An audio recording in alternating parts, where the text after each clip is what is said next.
Hello, let's do a quick grammar review of Unit 1. Let's start with the past simple. We use the past tense to talk about something that happened once in the past. For example, I started working at the ITES Champ 5 years ago. The verb is started. This only happened one time. We went to Texas 3 years ago. The verb is go. In past is went. We also use the past tense to talk about something that happened several times in the past. For example, she played with dolls when she was a child. They always enjoyed spending time with friends. We also use it to talk about something that was true for some time in the past. For example, I lived in Champoton for 3 years. He played a lot of soccer before he started working. We also use it often to express with ago. For example, we use 2 days ago, 3 months ago, 4 years ago, etc. Okay, let's look at the grammar rules. The question, step number 1 is did. Step number 2 is subject. Step number 3 is verb in present. Step number 4, complement. The affirmative form is step number 1, subject. Step number 2, verb in simple past. Step number 3, complement. The negative form is subject, didn't, verb in present, and complement. Let's look at some examples. Did they buy their books? Notice the verb is in present because it's a question. Yes, they bought their book. Now buy is in past, bought. In this case, it's affirmative and the verb is in simple past. The negative form is no, they didn't buy them. Notice the verb buy is in present. Another example is, did you do the homework? Yes, I finished it last night. No, I didn't have time. Another example is, did she help you? Yes, she helped me a lot. No, she didn't help me much. Let's continue with present perfect. We use present perfect for something that started in the past and continues in the present.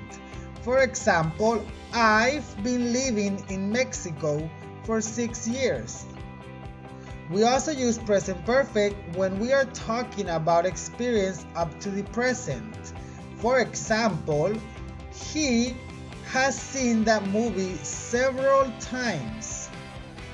We also use the present perfect for something that happened in the past but is important in the present. For example, I think she has gone to the store. We normally use the present perfect continuous to emphasize that something is still continuing in the present. For example, it has been raining for hours. Let's look at the grammar rules. We use have and haven't for the subjects I, we, you, and they. The question form, step number 1, have. Step number 2, subject. Step number 3, verb in past participle. And step number 4, complement. The affirmative and negative form are very similar. We only change the have or haven't. Step number 1, subject. Step number 2, have or haven't. Step number 3, verb in past participle. Step number 4, complement. For the subjects he, she, and it, we use has and hasn't. The question form is has, subject, verb in past participle, and complement. The affirmative and negative form are also similar. The only difference is has or hasn't. Step number 1, subject. Step number 2, has or hasn't. Step number 3, verb in past participle. Step number 4, complement. Let's look at some examples. With have, for example, have you eaten iguana? Yes, I have eaten iguana. No, I haven't eaten iguana. Have they done the homework? Yes, they have done it. No, they haven't done it. Has she finished yet? Yes, she has already finished. No, she hasn't finished yet. Has he worked before? Yes, he has worked. No, he hasn't worked before. Let's look at the verbs with to infinitive. We use the to infinitive to express purpose, to answer why. For example, he bought some flowers to give to his wife. He locked the door to keep everyone out. We also use to infinitive. We can also express purpose with in order to and in order not to. For example, we started our journey early in order to avoid the traffic. They spoke quietly in order not to wake the children. We use the to infinitive after certain verbs, particularly verbs of thinking and feeling. For example, choose, decide, expect, forget, hate, hope, intend, learn, like, love, mean, plan, prefer, remember, want, etc.